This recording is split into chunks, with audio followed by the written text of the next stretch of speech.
Hi ho, it's off to a movie we go. Hi ho, hi ho, hi ho, hi ho. She made me do it. Now don't tell me who you are. Welcome to Boozy Movies, where making cocktails and watching movies is what we do. That's right, and today we have two cocktails for you for Snow White. And the Seven Dwarfs.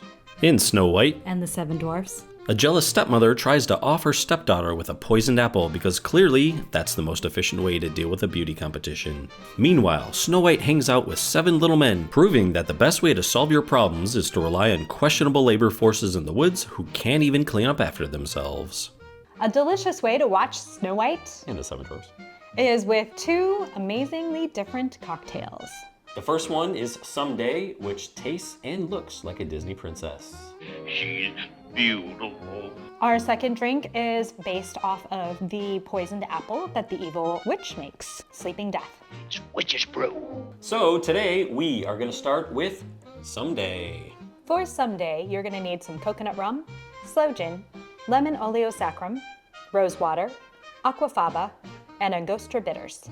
In a shaker tin, we're going to combine 1.5 ounces of coconut rum, a half ounce of Sloe Gin, a half ounce of lemon Oleo Saccharum, 1 ounce of rose water, and an ounce of Aquafaba. We're going to add ice, a spring, and more ice. Cover and shake for 30 seconds. We're going to strain into a coupe.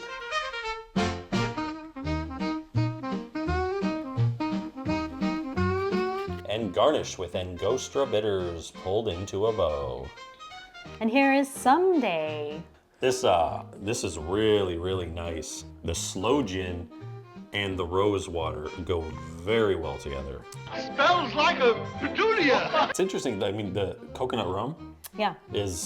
I actually don't get a ton of that. I feel like the rose water, I wouldn't say overpowers it. There's a little subtle hint of it. Yeah, so definitely we're featuring that herbal flavor of the rose.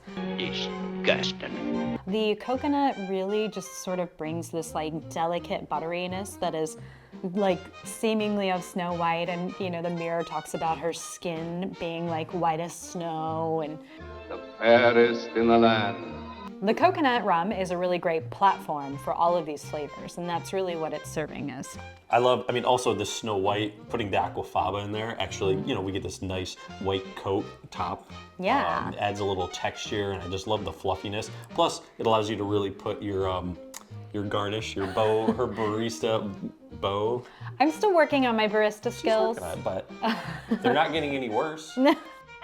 I'll take a chance for her.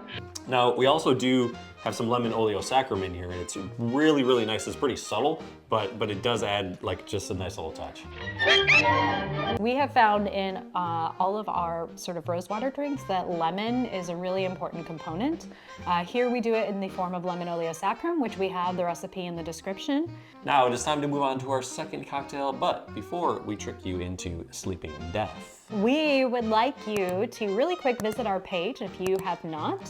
We've built up this channel with quite a few movies, and we've got more to come. So we'd like you to check out our channel. We also have polls on movies. So we want to hear from you in the form of a poll or Yes. in the comments. Because you can help shape the future of this channel, That's right, we need you for that. even if you can't help shape the future of this country.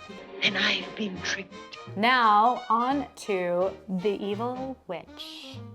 Sleeping Death. For the ingredients, we'll need butterfly pea Kirsch Liqueur, Dry Vermouth, Absinthe, Granny Smith Saccharum, hard apple cider, and sugar sprinkles.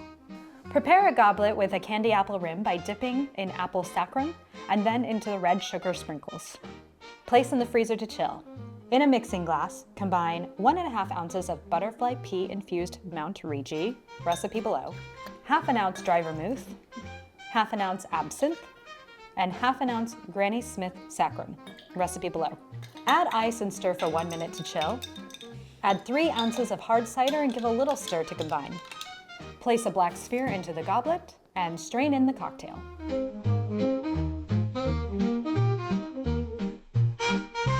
And here is Sleeping Death. Would you like to do the honors, my dear? Come on, have a bite. Really love the color of this drink. It's that deep purple color, but then this red rim, kind of this, we're going for like a little candy apple kind of color on it. Yeah. Really, really nice touch. I just kind of like how it looks. We really wanted to go with like a heavy apple flavor for this, obviously, because that's what the witch brings to Snow White to poison her. Was it hard to do? We did use a drier cider, so make sure you go with that instead of like Angry Orchard.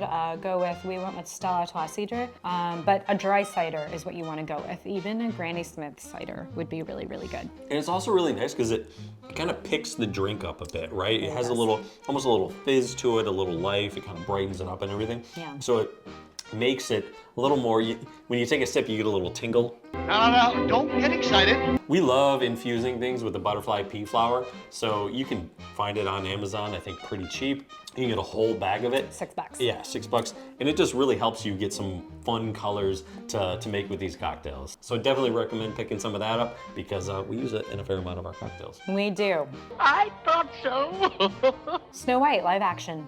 It's coming out. But when? And so we wanted to go back, revisit this one before we go see the new one.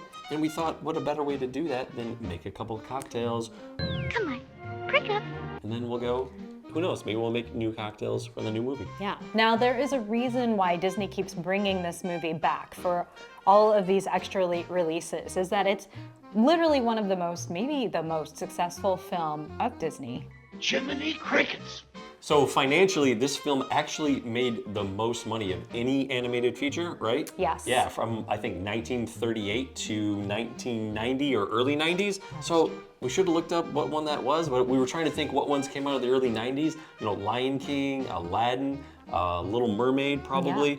Lion King could have been the one because I know that soundtrack was huge and everybody went to go see it. So it's Such a possible big it movie. was huge. Also, it made AFI, the American Film Institute's top 100 list. Initially in 1998, it was number 49, but it's bumped its way up to number 34. It's unbelievable Yes. to have that happen because there's obviously so many movies that have come out since then.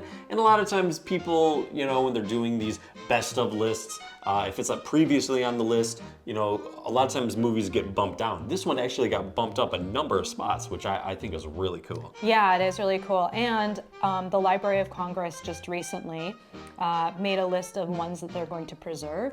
I don't understand. Yeah, so the reason for that is actually the very first animated film in America and the first hand-drawn film ever. And kind of a fun thing is that it earned Walt Disney an honorary Oscar award, and what they did when they presented it to him was they gave him one tall statue and then 7 mini statues to go with it. So we're gonna sign off here. We're gonna go see the new movie soon, see how it compares to this old classic. But before that, we're gonna cheers. See you next week. Enjoy the show.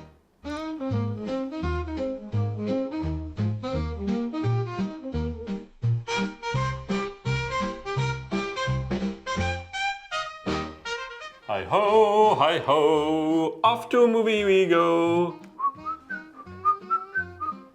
Hi ho, hi ho, hi ho, hi ho. No. Okay, you say whatever you want, but I'm still gonna whistle. Okay. Here we go. Someday my prince will come. Someday.